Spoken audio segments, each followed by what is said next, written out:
party today is dominated, driven, and intimidated by Donald Trump and the MAGA Republicans. And that is a threat to this country. You think about this new Republican Party. This is not your father's Republican Party. These are the MAGA Republicans, the Trump Republicans.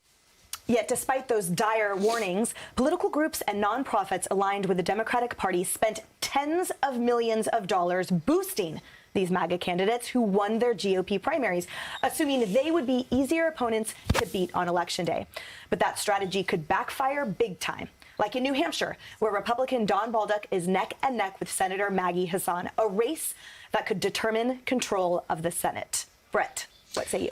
Yeah, I think the Baldock race is really one of the best of that group that is probably going to come down to the wire. In New Hampshire, we could have some really late voting there. That's another thing to just take into context today is that we have some states that start counting ballots at 7 a.m. this morning. All the mail-in, Pennsylvania, Georgia, Wisconsin. And so if these are tight races, it's going to be probably into tomorrow before we know. But New Hampshire is really one of the best of that group. There's others that are not, that great right now heading into Election Day. Mastriano has a lot to make up, if you believe the polls in Pennsylvania on the governor's race there.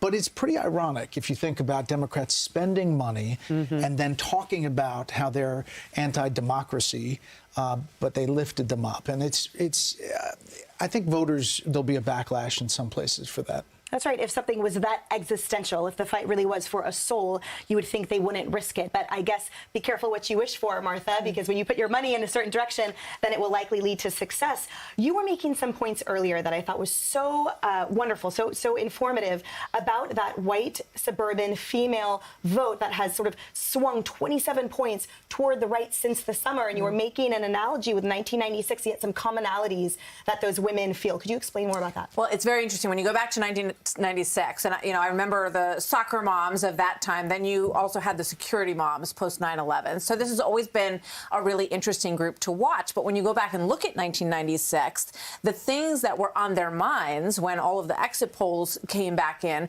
was that they supported President Clinton's desire to crack down on crime, and also a very specific item about wanting more reading tutors, more support for kids in school. So those, I think, will hit home with a lot of folks right now as things that these moms are also very concerned about.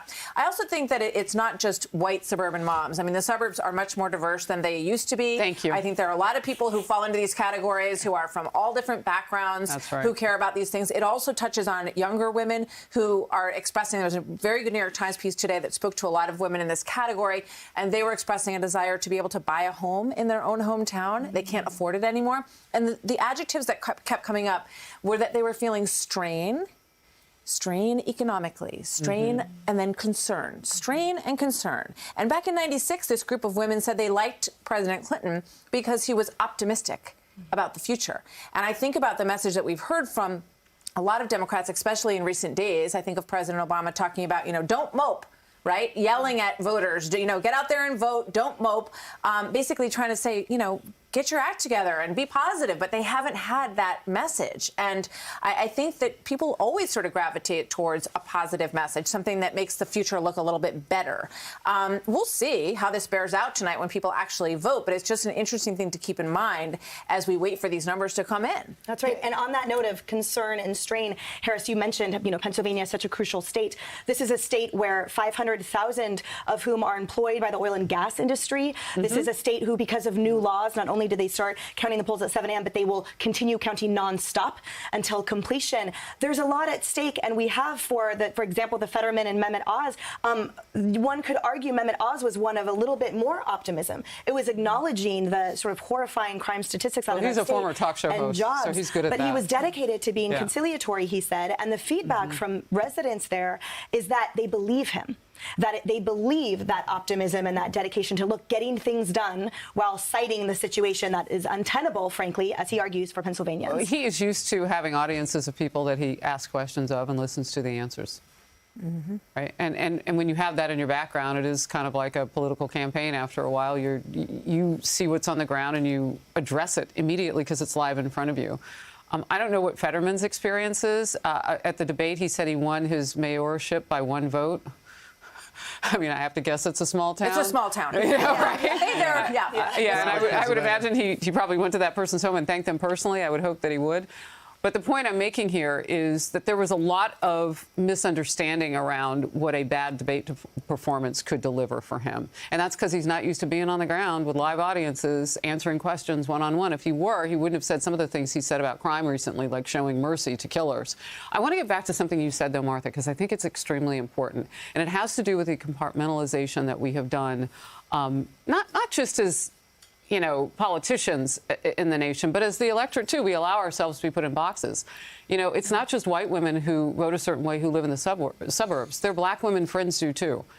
And that's an interesting point that you made, because I think that the black men in Georgia may not be the only ones who don't vote for Stacey Abrams. Maybe there's some other things that are there. Maybe all people feel unsafe because of crime, But I do think it's interesting, back to the point real quickly, all the money that was spent. How do you feel as a donor, knowing that your money that you gave a party went to paying the candidates in the other party? Right. That your party thought that they could beat, but now they might not. Do you get your money back? Astronomical figures, $250,000 for 30 seconds. Football games, for example. Kaylee, your Fox Nation midterm show has been fascinating, really amazing these last 2 weeks. You have interviewed so many candidates. What are your thoughts on the field in general and the chances? Yeah, it was cool because we got to really dig down into the personal life of some of these candidates. And, I just want to address these so-called MAGA extremists. Apparently the crop of candidates is so wild, so out there, they should all be doomed in their fate. Let's talk about their life stories. Some are so-called MAGA, some are not. But nevertheless, they've all been portrayed in that manner by the sitting president and their opponents. Joe O'Dea, great candidate in Colorado. He's someone adopted, raised by a Denver police officer, built a construction company from his basement up. He's in single digits. Alan Fung in Rhode Island, spoke to him last night. Alan Fung, raised by 2 Chinese immigrants, might win a district. Biden carried by 14 points. Republican hasn't won it in 34 years. Cassie Garcia, Monica de la Cruz, Myra Flores, immigrated from Mexico. These women taking over the southern border, who I had the pleasure of going and sitting down with down at the southern border. The list goes on. Juan Ciscomani out in Arizona's 6th, who could win. He immigrated from Mexico at 11 years old. He is the American dream. So call them extremists, if you will. I am so proud of this crop of candidates.